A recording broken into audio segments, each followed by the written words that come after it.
Hello everyone, today we talk about how to fix the app of Speaky. We go to settings,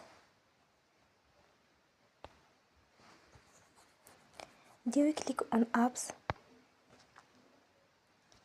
After that we search about the app of Speaky.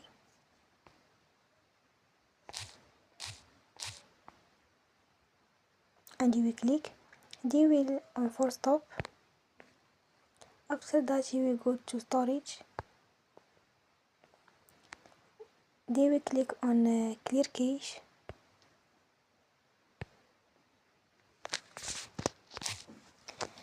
In the end, turn off your phone and you will recharge your phone again. Don't forget to support us by like and subscribe. See you next time and thank you for it.